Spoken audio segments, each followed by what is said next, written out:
Welcome into episode 262 of the Skate Podcast. I'm Brian DeFelice, joined by Bridget Pruitt and Scott McLaughlin. Bridget and Scott, we have a couple Bruins games to get to. We also have a guest on the podcast today, Peter Sibner from Elite Prospects. Thanks to Bridget, and there's definitely some good conversation there regarding World Juniors, prospects, and just the landscape of the amateur hockey player in general. Cutter Gauthier, because that's the hot topic. Like you don't know how many places I've seen that, especially because he's from BC. So I've been hearing from some people. You know what's funny is I don't know why, but for some reason I was on the Philadelphia Flyers roster like yesterday because there's remember Riley Cote for the Flyers. He's like an enforcer. He has a podcast that just pops up in my YouTube algorithm sometimes, and they have like good guests on. And Craig Berube was on, and they were just talking about certain players on the Flyers roster. And so I went to their roster, and I saw Jamie Drysdale. I'm like, what? When the hell did Jamie Drysdale play for go to the Flyers? And then that's how I realized. So I Googled it, and that's when I saw the breaking news. But yeah. Yeah, I was on Twitter when that broke, and it was like it's just one crazy thing after another because I think that came down like I think all the night's games had already started Monday night, so everyone's kind of already in like game coverage. All the hockey people are on Twitter, and all of a sudden you get like Keith Jones is on like does a podcast appearance mid-game, and John Tortorella comments after the game and says he doesn't know Gauthier from a hole in the wall, and it's like it was just one crazy development after another. You had that same podcast guy, Anthony. Why am I blanking on his name? Knuckles or something, or Crossing Broad. Nasty. Crossing Broad. But like he says, Kevin Hayes' fingerprints are all over it, and Kevin Hayes the next day gets asked about it, and like says it's bullshit, and it's saying like the guy doesn't have a brain and all this, and it's like, oh, I didn't hear that. This has gone so many directions and like just so crazy. But also for Gauthier, like this was in the wake of the World Junior gold medal game where Sweden was throwing fits at the end of the game, and people are somehow saying Team USA is classless, and then there's the handshake line of Cutter Gauthier, like kind of looks like he was talking trash to one of the players. So it was just kind of like a perfect storm of like headlines with this player. Seemed happy at the time, but I guess things soured. We do get into that a little bit more with Peter Sibner. It is kind of an interesting conversation to talk about because of just how horribly it flamed out and like how the bridge is all the way gone, like it didn't even exist. It's one of the worst like fallouts I've seen, and I can't really blame him if he didn't want to play for John Tortorella. I'm sorry, like I don't know how many people that are that age want to go play for John Tortorella. Well, shame on us too, because like for the last year and a half, we've been talking 2 years about how what are the Bruins going to do when Bergeron and Krejci retire up the middle? Like they don't have any high draft picks to draft a center. We completely ignored the fact that somebody could get drafted by another team and just want to play for the Bruins. Right. So, yeah, just get in their ear, have someone call them up and be like, you don't want to play there. You don't want to play there. They suck. Force a team to trade you. Right. Yeah, Macklin Celebrini coming to Boston. Now that's only applicable to NCAA players that are drafted, not like Canadian junior players. Is there a difference there? I hear like people preface this with like NCAA players like have this chance, but maybe not. No, I think anyone could. I mean, I think the only thing that's different for NCAA players is they could wait out the 4 years post draft if they played 4 full years in college and then hit free agency. That's different. But something like Gauthier, like in theory, and we talked about this a little bit with Peter, like any player could just be like, I don't want to play for the team that drafted me. And if we see kind of player empowerment movements in other sports, basketball, football, where players have more of a say over kind of where they go and have taken on more power that way. And it's possible like that comes to hockey, or maybe at least a few cases here and there. And I guess, it's something that teams are going to have to be aware of. Like, obviously make sure you do your homework ahead of time and make sure a player actually wants to play for you if you draft them. So not that that's necessarily what happened here, because I think, Gauthier said it, as Bridget referenced, like for a while, it seemed like he was happy to be drafted by the Flyers. So, but obviously went sour somewhere. I was a little bit skeptical if there was something going on before this happened though, because he's the kind of player that he could have been one and done in college. And I always just assumed he wanted to stick around because he thought they have a good chance of winning the national title this year with all the new prospects coming in, like some of the other kids that played for Team USA that are really good. And I'm thinking, oh, he just wants to make like a super team, win a college title. And it kind of made sense to me, but I was like, yeah, the Flyers probably could have used them. I mean, the Flyers need help. They're not the best. I kind of thought, oh, you got this high number 5 overall prospect. You're gonna want to bring him in, get him acclimated to the pros like sooner than later. And then I was like, oh, but he's staying at BC. That's kind of odd. And I now we know that that's probably a big factor. Yeah, and if you read or listen to like Elliot Friedman's reporting around this, it seems like something did happen at the end of last season, and Elliot has sort of said like he can't quite pin down exactly what it was, but it seems like there was some sort of either, I don't know, miscommunication or misunderstanding around whether he was going to sign or what they were going to offer him, or like Elliot's been all around like something happened at the end of last season that kind of changed things.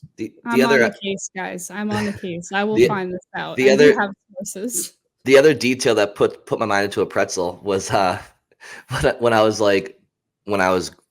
saw Jamie Drysdale's name on the Flyers roster. I was like, what the hell what is this all about? Then I Google when did Drysdale, did he get traded in the offseason? I wasn't paying attention, and I see that it was like literally 12 hours ago, and it says Cutter Gauthier with the Team USA pictures, and I researched him a little bit, and it says he's born in Sweden. And I'm like, but he was playing for. I'm like, what? I'm so confused.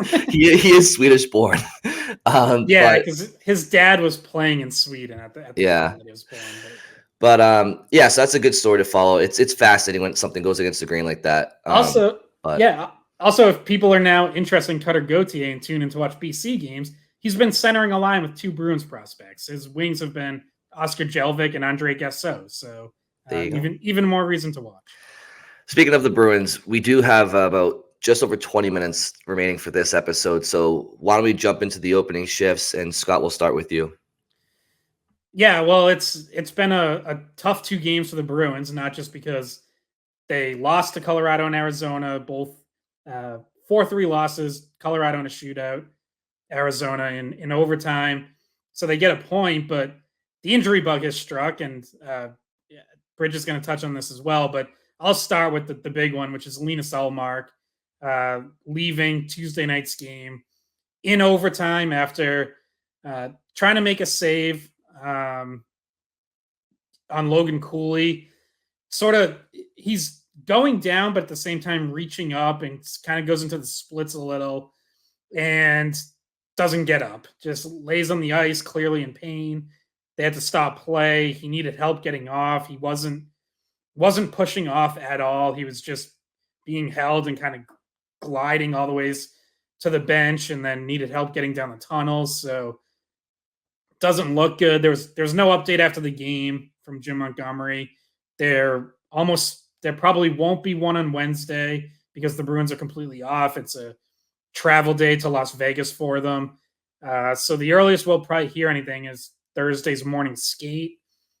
I'm assuming there's going to be a goalie called up. It did not seem like something that, Ullmark's going to be recovered from by Thursday.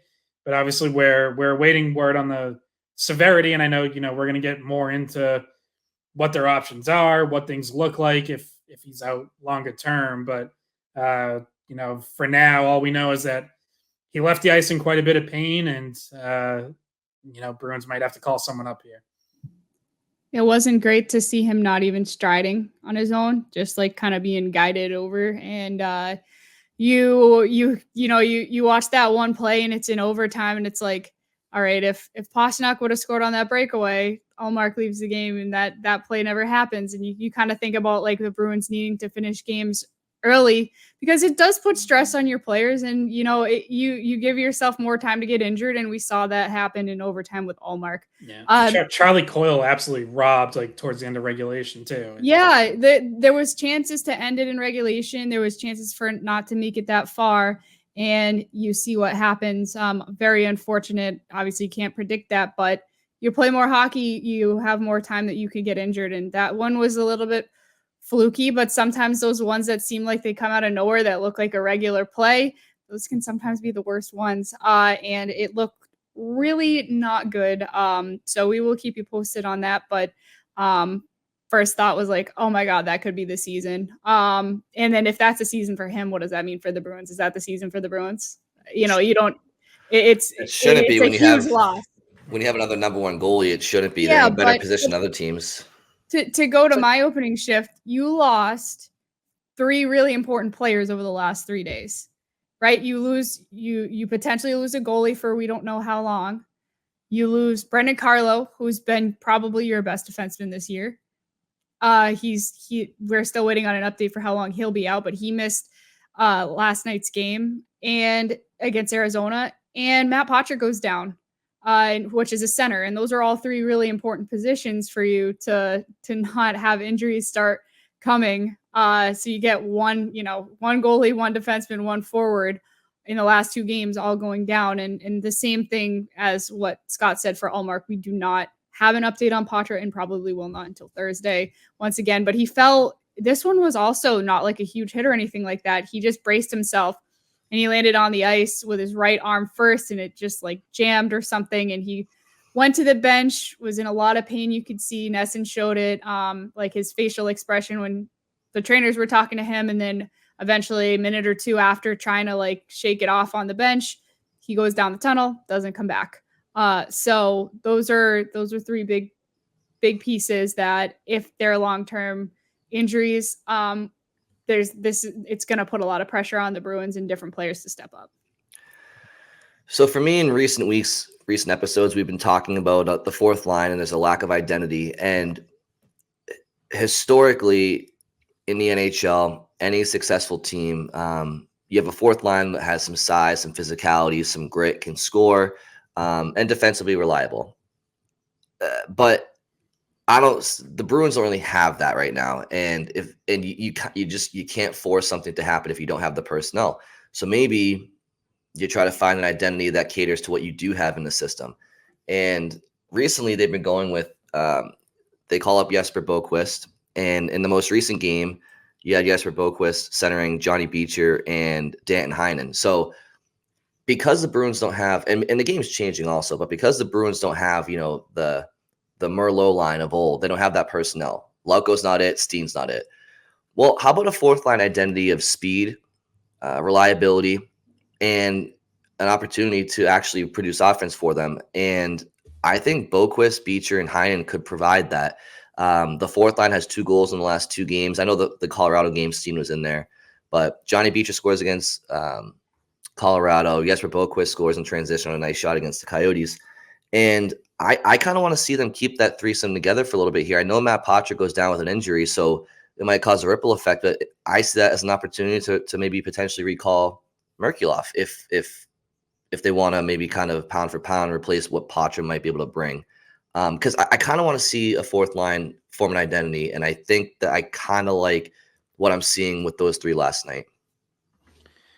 Yeah, I'm with you. I feel like for Thursday, it probably makes more sense to just kind of plug someone back in, move Heinen up to the third line. Frederick shifts to center, but certainly if Poitras is going to be a longer term thing, and again, we don't know anything yet, but he was in quite a bit of pain as well. Yeah, it could definitely be an opportunity to bring Merkulov up, but obviously the question there is, are they going to use him more and give him more minutes than he got during this most recent call-up? Because it doesn't do a whole lot of good to call him up, throw him on the fourth line, give him 6-7 minutes a game. So yeah, if they were going to plug him right into Poitras' spot on the third line and then still keep Heinen on the fourth line, I would like that. We'll have to see if that's kind of in the cards here. But yeah, it's a lot of decisions coming up for the Bruins with these injuries. We should note Brandon Carlo. Montgomery said he's day to day. He's still on the trip. They have not called up another defenseman yet. It was, Mason Lohrei has recovered from all his dental work and was back in there Tuesday night. So they have, they're 6 for now, even if Carlo misses another game or two. But yeah, up front, certainly if Poitras misses time, things change. And in goal, obviously, if Ullmark's out, you're calling up most likely Brennan Bussey, although Michael DiPietro is also an option. DiPietro has slightly better numbers in Providence this year and has played 3 NHL games. Now, the last one was like 2 years ago when he was in Vancouver. But Bussey got called up for a game earlier this year, served as a backup when Jeremy Swayman was sick, has not made his NHL debut yet, but you'd have to imagine that if Ullmark misses more than a few games, at some point, if he's the call-up, he'll make his debut because you're not gonna. I don't think they're gonna all of a sudden turn Jeremy Swayman into like a true every game workhorse. He'll start more than 50% if Ullmark misses time, but it might be 2 out of every 3 or something like that. I feel like Brennan Bussey. Remember when he was? There was one preseason game where he was lights out. And I think that was probably the first time a lot of people learned who he was. And people were like, oh, wow, trade a goalie right now. He's great. Like, it was like some overreaction to how well he played in the preseason game. I'd like to see him be the call-up. I'd like to see him and Swayman go back and forth. I think there's probably a lot he could learn from the experience. I know he doesn't have any NHL experience yet, so maybe get him some play him against some teams that I want to look at the upcoming schedule. Is there any teams like you'd see as like a natural place to get a rookie goalie in? I'm going to try to find it, but Brendan Bussey. Just throw him in Thursday night on the road against the defending Cup champs. Good idea. Great idea. You probably can't even get to Vegas that fast. I don't know where Providence is playing, if they're at home, if they're not, but they're home. Yeah, they're home all week. So. Kind of a far trip, but I think there's a direct flight from Providence to Vegas. Oh yeah, some of these games, maybe throw them in against the Canadians at home. I don't know. Maybe that's your best bet because there's a few tough games coming up. Jets, Avs, Knights, like you said, Devils, maybe the Canadians. Well, but you're gonna have to trust him to play more than just the easy games. I know to get right to the point, like he's gonna have to play if Ullmark is indeed out for a long time, which I just have a really bad feeling about. Then he's gonna have to get into some of those games. Yeah, and look, if Ullmark is out for quite some time, I mean, I understand that the goalie platoon is something that a lot of people enjoy, and that's maybe their opinions on that change if the other part of the platoon isn't Ullmark. But I think we all here understand that life after Ullmark in Boston is Swayman, and as long as Ullmark is as long as he's here and healthy, it seems that the Bruins will be doing that 50-50 split. But eventually, Swayman's gonna have to get used to probably a more traditional, 1A share of the games like most other goalies in the NHL have to do. So maybe it's not a bad time for him to start to play the majority of games here to see what life is like after Ullmark and have more of the workload. I do think that this injury opens up a lot of storylines for talking heads around Boston. Because it does threaten the goalie rotation that is very polarizing. And so, yeah, I'm sure there's going to be some people that will inhumanely say, good, I'm glad Ullmark's injured because now we get to see Swayman the whole playoffs. Obviously, I'm being facetious, but nobody actually wishes harm. But people will be like, now I get to see what I wanted to see all along. Some people are brutal with goalies for whatever reason. It's not just these two. It's like Tuukka was a very polarizing person we used to have callers that I used to absolutely just hit my head against the wall when they called, and because it was just like so much hate for Tuukka for no reason. But it's obviously they're a better team with Ullmark healthy and available than with him out of the lineup.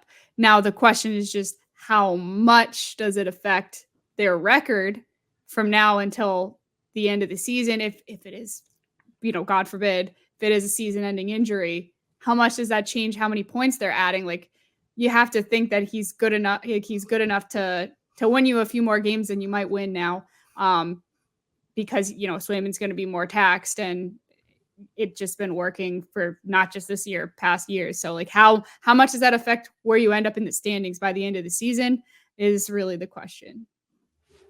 Yeah, I mean, want to slow down a little bit on season ending. Like, we're not there. I yet. know, but Scott, it looked like a groin injury. It looked bad. Well, yeah, but I mean, like, there's so many different levels of, even if it is a groin or hit, like there's goalies who miss a month with a groin injury and then come back. That would be people would be happy with that. That's not too bad. Or there's little strains where you miss 2 games in your back. Like, but if you don't recover well enough, then you re-injure it, and then you're in the playoffs, and all of a sudden you're not 100%, you're 80%, and then they're right where they were last year. No, I know, and they're gonna be safe. Like, obviously, they're not gonna rush them back, but I'm not jumping to the worst case scenario. I mean, most teams might be done for the year. Most teams don't even have. Well, I shouldn't say most, but a lot of teams don't even have a number one goalie. The Bruins have 2. So, as far as like, nobody here is screaming season-ending injury for the Bruins. They still have a number one goalie. But to your point, Bridget, like, I do think goaltending in general, and that includes Ullmark 50% of the time, they have bailed out the Bruins a lot this year. The Bruins have been outchanced in a lot of games, outshot in a lot of games. So while they still have a number one goalie, and that's what most teams at best have, they're going to have to shore up defensively in front of Bussy, because you can't expect the same performance out of him. And Swayman too. Like, if Swayman's playing more and being taxed more, that the Bruins have had the luxury of, hey, they just alternate goalies every night. The goalie's always fresh. He's always on top of his game. He's never 85%. Like, they've had that luxury, and I think that can kind of creep into the mindset of, even though they know they're giving up too many high danger chances, too many odd man rushes in particular, like, there is that feeling of, well, we have like the ultimate security blanket. And even, the games that Bussy plays, like, that's one thing that's obvious. You're going to have to clean things up. But even Swayman playing more of a, bigger workload, like, that should also kind of jolt guys into, hey, let's make sure we're actually doing our job in front of them, because, hey, he's not going to be 100% fresh every game. He's, if he starts 3 in a row, he might be a little tired in that 3rd game. Like, there should be that awareness.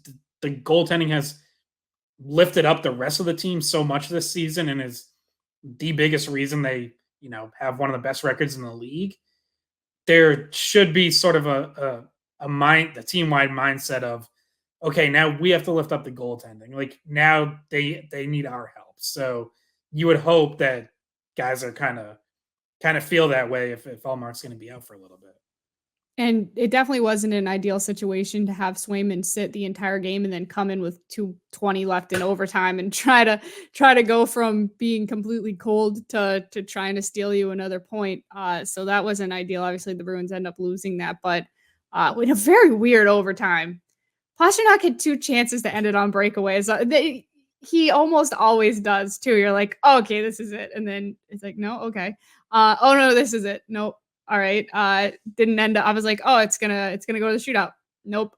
So just a weird overtime. And of course it happened at like midnight because the game started at 9 p.m. So some people probably woke up this morning and watched the end and were horrified by, the injuries and the result that it was an overtime loss, but including Scott, because he lost power. I was going to say, people like me, because I lost power, that we got hit with a random wintry mixed storm and tons of wind.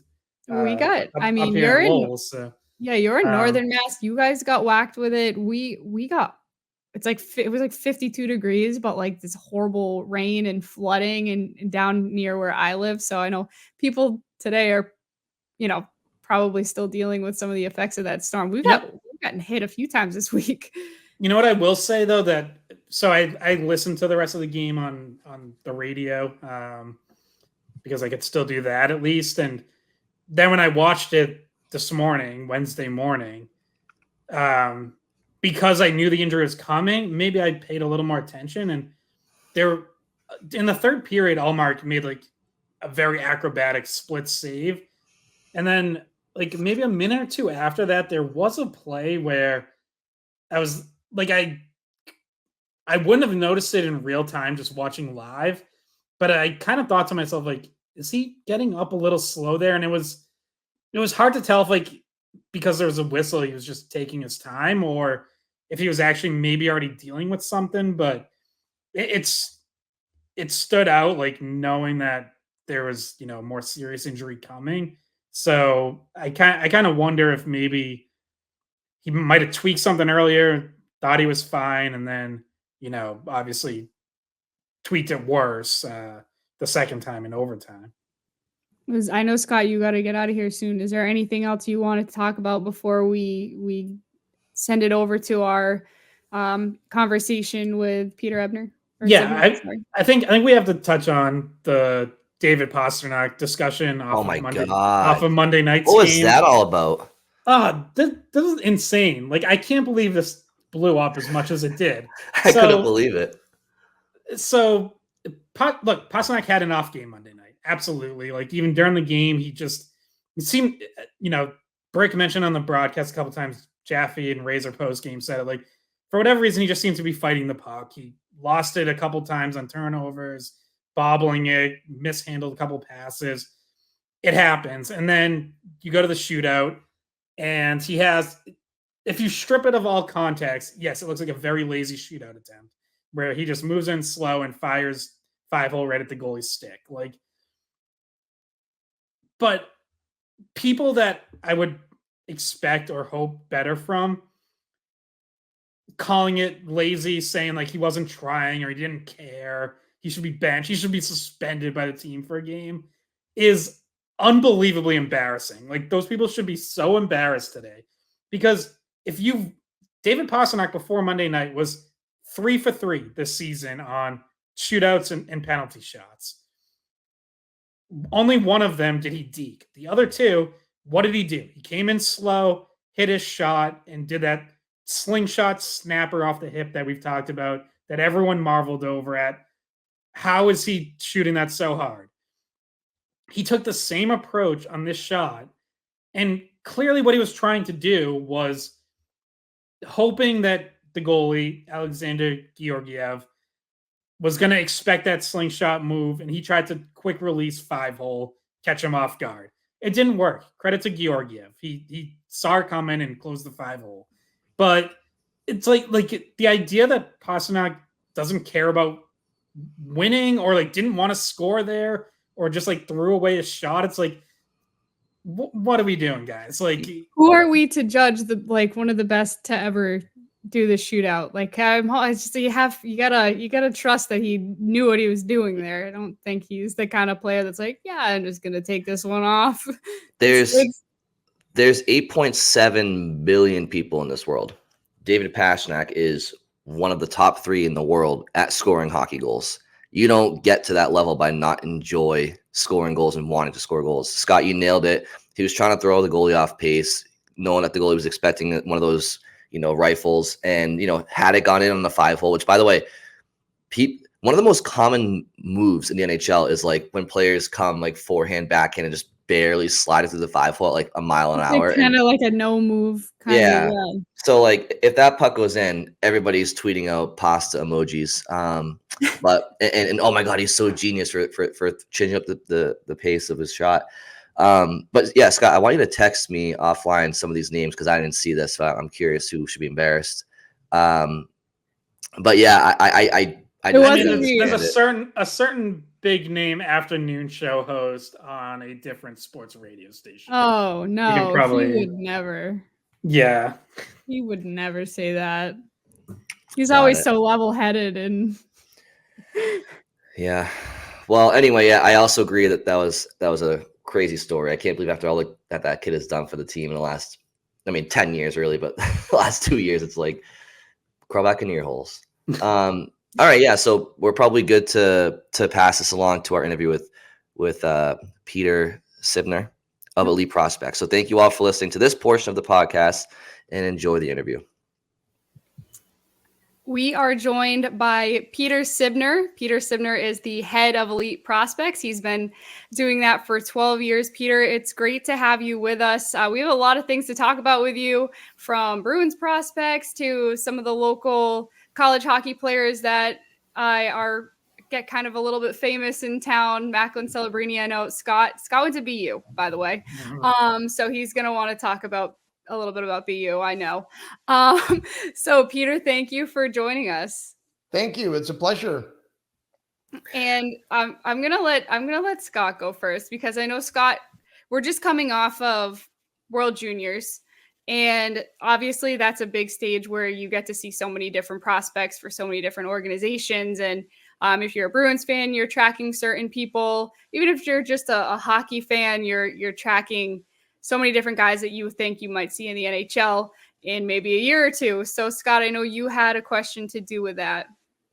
Well, I want to start with actually the player who I can't help but notice is the number one most searched player on Elite Prospects right now, and that is, unsurprisingly, Cutter Gauthier, Boston College sophomore, Team USA star at World Juniors, who was just traded from the Flyers to the Anaheim Ducks for Jamie Drysdale, a second-round pick, and whole kind of crazy circumstances around there where apparently he wasn't going to play for the Flyers and wasn't even talking to them. So things kind of came to a head. But Peter, what did you make of all that? And what do you think when you see a trade like this with, a huge prospect and a huge, highly rated young defenseman like Drysdale? Yeah,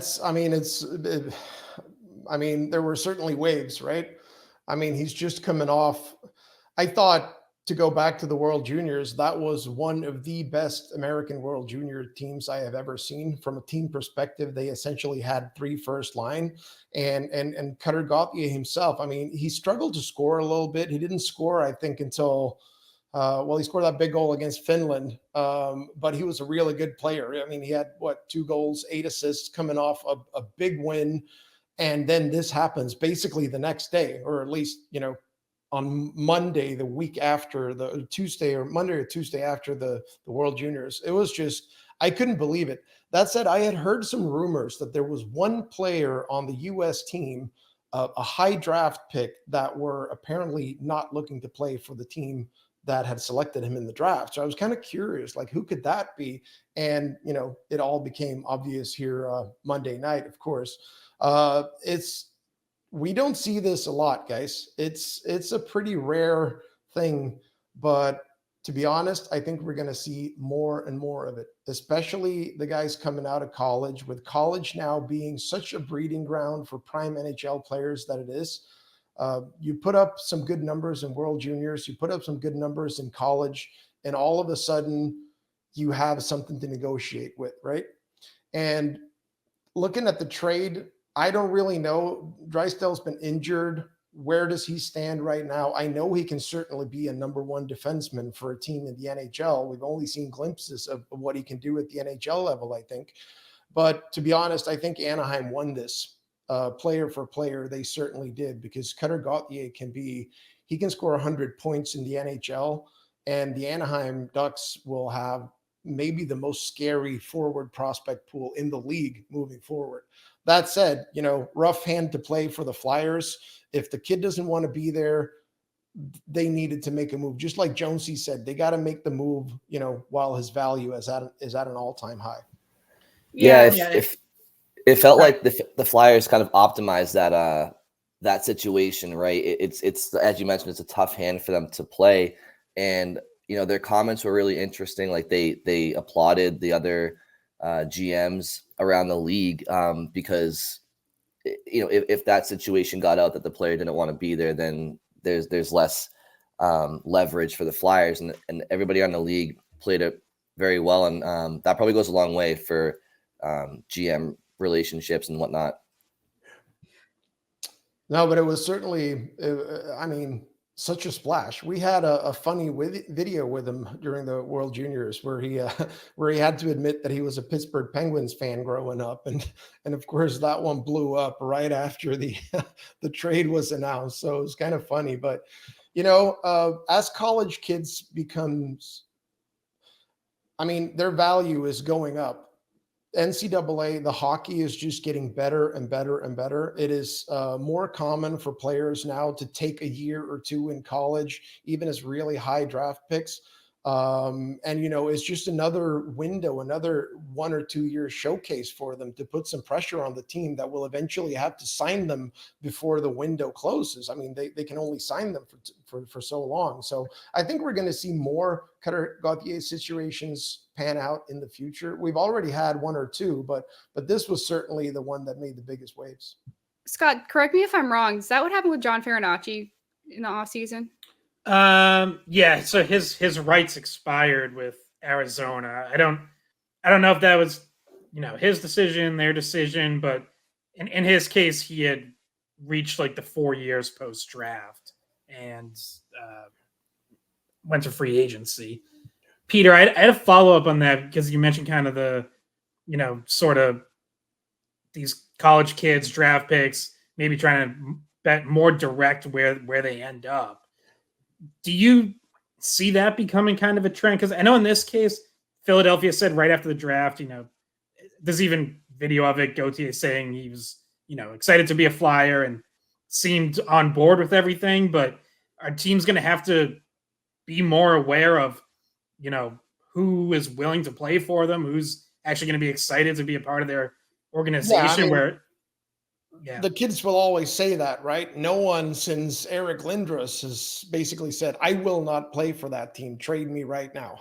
So the kids will always say that, but behind the scenes, there's obviously a lot going on. You got the financial discussion going on, bonuses, etc., signing the entry-level deal, but you also have the coaching situation, right?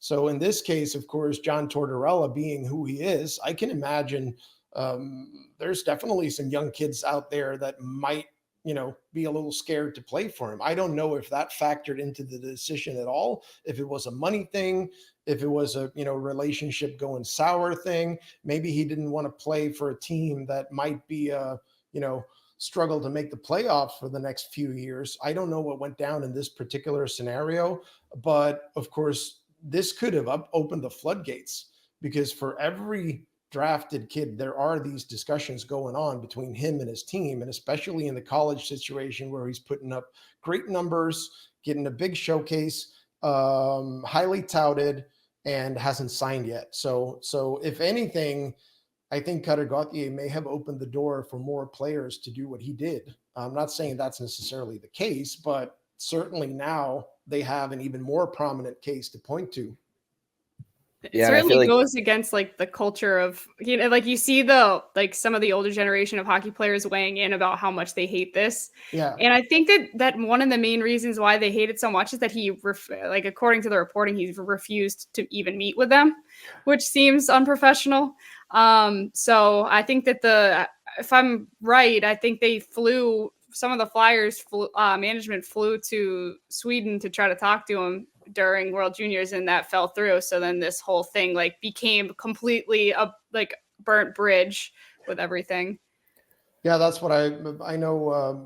Briere and Keith Jones were there. I don't know for what reason. I mean, you usually get a lot of GM and other brass at a World Junior. I've been to 10 of them pretty much, and there's always a lot of NHL brass around the hallway. So I don't know if they were there for that particular reason, but it certainly does make sense. If you didn't even want to meet with them and they had a taker, well, they had to play the hand they were given.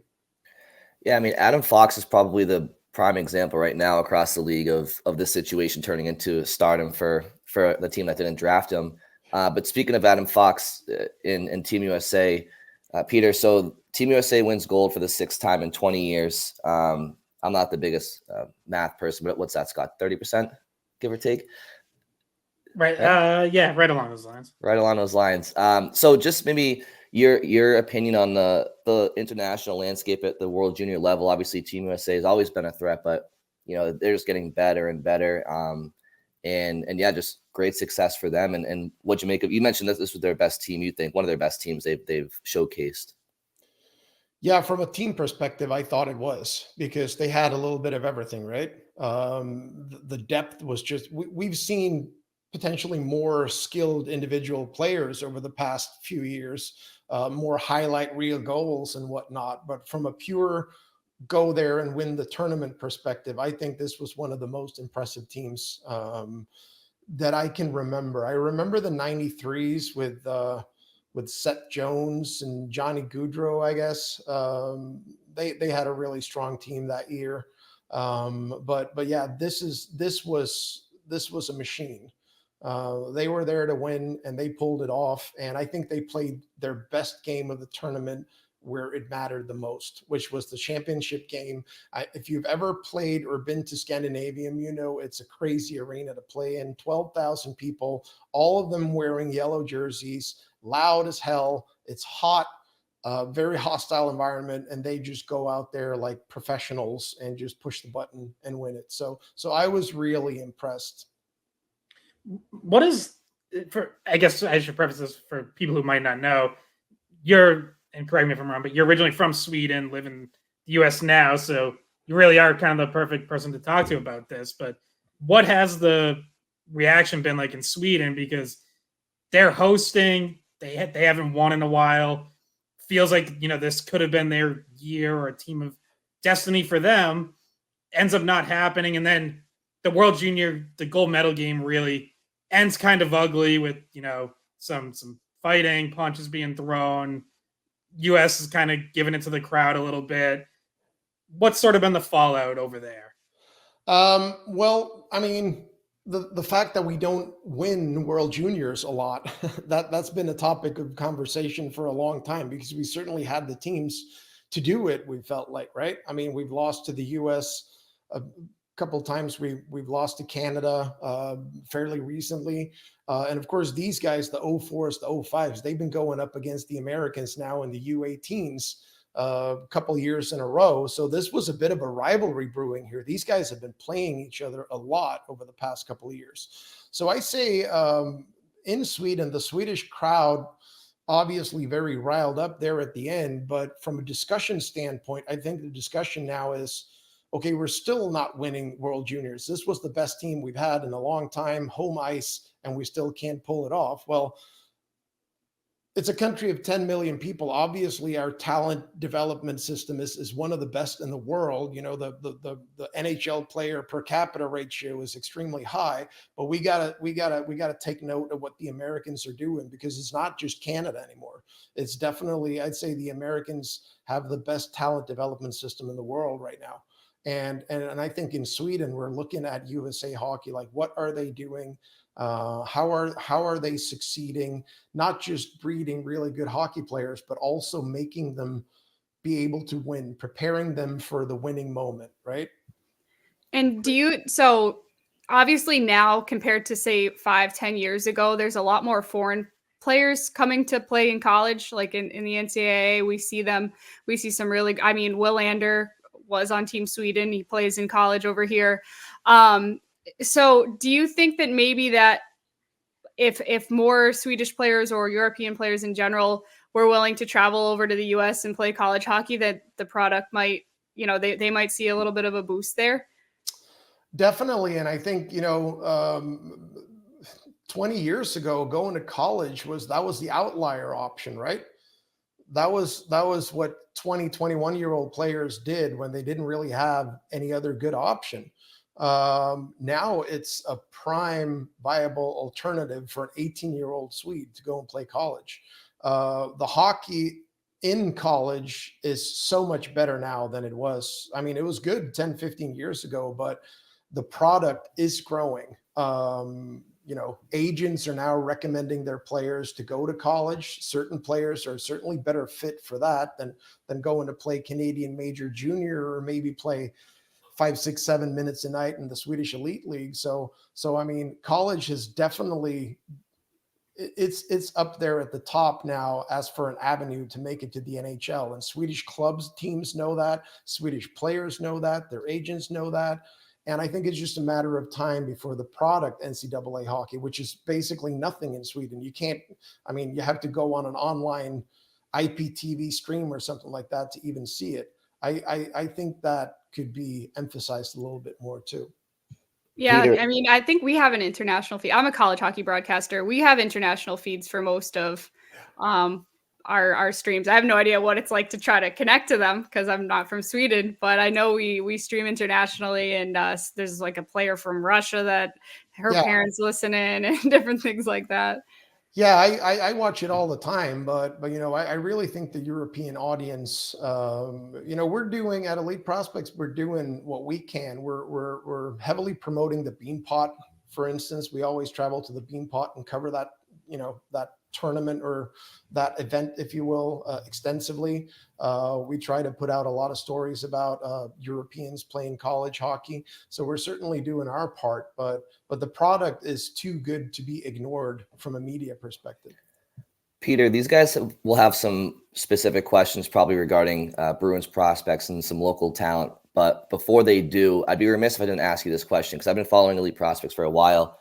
And you know, if you ask any parent in youth hockey, they'll tell you their kid's Wayne Gretzky. But Elite Prospects has a bit of a process about, you know, who an elite prospect actually is. When internally is it that you guys, what age will you find a player to be on your radar to even have them qualify for Elite Prospects website? And what goes into that for you guys internally? Well, so it used to be at age 16. That's when we started adding players back in the day, but we were getting so many requests from players because really, you know, the elite level hockey begins at Bantam, definitely in the US, right? That's when you start, you know, that's when you go AAA. That's when you start thinking about, you know, getting drafted to the USHL or the CHL. So 5 years ago, we made an exception and we started adding players from the age of 14. So there is a set of leagues that we cover like organically, if you will. But there's also the option, if you play hockey, if you're on a team that we cover and you don't have a profile, we will add you. If you're on a team or in a league that we don't cover, you can still get your player profile on Elite Prospects, but you have to be a premium member. So there's this, we have the organic coverage of 15, I don't know, 14,000 hockey leagues, maybe.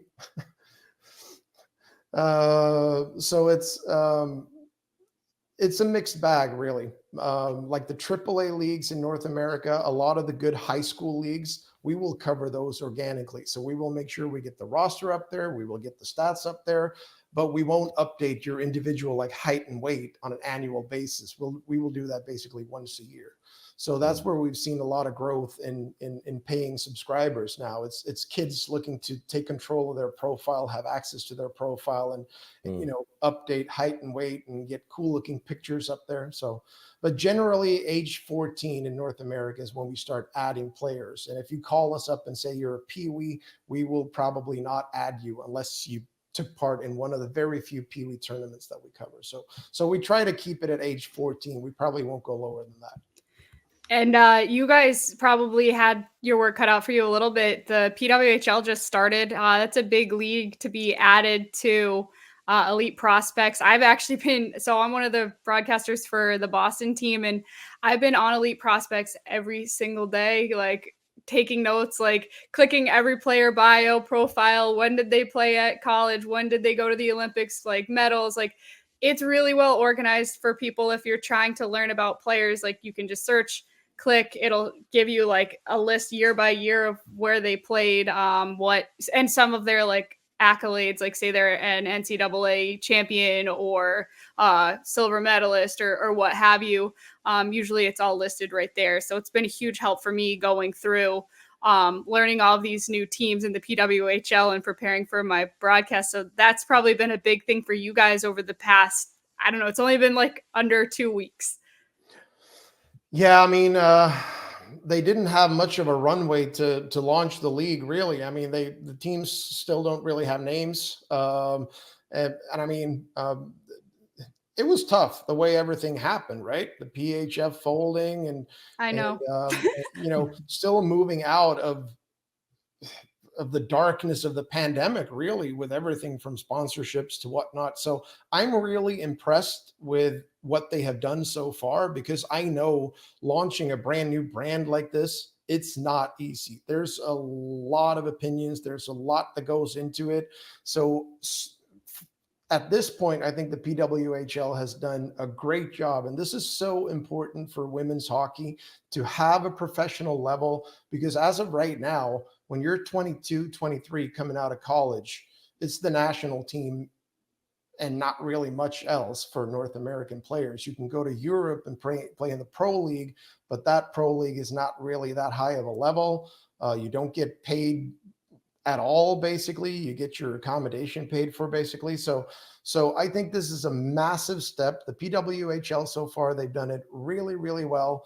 Just look at the crowds we've had in, Montreal, Minnesota. I mean, it is great. I just hope they can keep the mojo going here throughout this entire inaugural season, because if they can do that, the sponsors will come. We have covered women's hockey at Elite Prospects since 2014. So we started adding women's statistics before anyone else ever thought to do it. So we've done our part, and we will continue to improve. With women's hockey, it's a little more difficult because the stats aren't as readily available online as they are for men's hockey. So it's a little bit more of a challenge, but we have a staff of volunteers and paid staffers that are really, really keen on women's hockey. I work with Bo Marchwick, one of our longtime staffers. He is an absolute super fan of women's hockey, and he has done a tremendous job making sure we're up to speed with the PWHL. So we're all really excited, and we hope it really works out this time. It seems, I mean, from my perspective, it seems like it has a lot of momentum as it is. And anyway, yeah, it's been helpful going on, and because, it just launched and there's a lot of like cramming that I've had to do. So there's one player I want to bring up. We'll switch gears back a little bit to college. And this is somebody Scott cares a lot about, Macklin Celebrini. So obviously Team Canada, BU, and projected to go number one overall in the upcoming NHL draft. I just want your opinion on what you saw from him in the tournament, or I don't know how much of a chance you've had to watch him play at BU. Just your thoughts on him, and is he a number one overall draft pick in your mind? I mean, nothing really changed that, if you ask me. I think, a Canadian team that it certainly wasn't the best Canadian team we've seen from a roster perspective. And it also ended in a big disappointment for them. And, of course, him coming in 17 years old, not even Connor McDavid was a big player in his first World Juniors. I was there in Malmö when he made his World Junior debut, and he didn't stand out in any material way. I will say that Macklin Celebrini did that for Canada. I mean, he was probably the best player on the team, and they ended up relying on him for scoring goals and driving offense. And I think he started on the third or fourth line. So I mean, expectations were high, but I think he did all and more than you can expect from a 17-year-old kid. Peter, I wanted to circle bit.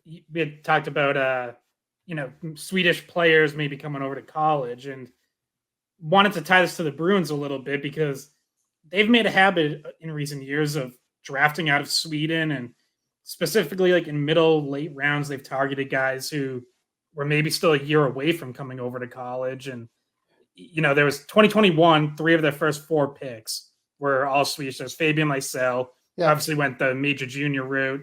Philip Svedbak, who's at Providence, Oscar Jelvik at BC.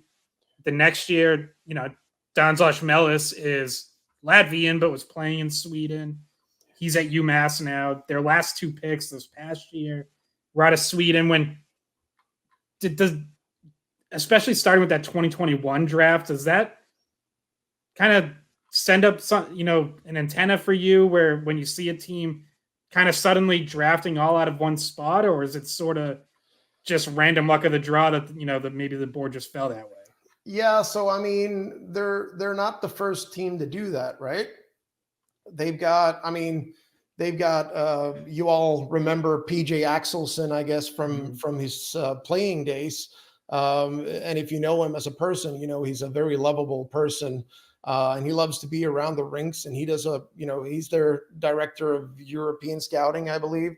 Yeah. He's done a tremendous job helping them make good decisions. They're not the first team to do this. If you look at Detroit, what they did starting basically in the early to mid 90s, they had a lot of success with late round Swedish draft picks. And that said, it's harder to do that these days because you don't get as many hidden gems anymore. There's not really a lot of diamonds in the rough to be found because every pro league in Europe is so heavily covered by the NHL teams these days. It's not just boots on the ground, guys at the rink. It's all the video analytics you can do. All the games are accessible to you to watch on video. So the intel that the NHL teams have to work with is just so much better now than it was. It could be coincidence. I mean, at any given draft, you're there with your 147th overall pick, and you got to make a decision, right? So it's one player or the other. And for now, the Bruins have opted to go with Swedes over other players. We have had a lot of success with Swedish players being drafted late, Henrik Zetterberg, and I can name a lot of examples, but I don't think they're looking for anything specific. It's just that player happened to be their primary choice over the next guy. All right. Well, do you guys have any more questions for Peter? I feel like we got a lot of them in. Scott? Yeah, no, I think we're good. This is great. Thanks a lot, Peter. Yeah, we really appreciate it. Thank you so much, guys. It's been an honor. Hey guys, thanks for watching the Skate Podcast. If you want to see more of our videos, visit our playlist. Not in front of a screen? You can listen to us on Spotify, Apple Podcasts, or wherever you get your podcasts. Don't forget to follow us on social media. And if you enjoyed this video, please don't forget to give us a thumbs up, subscribe to our channel, and leave a comment.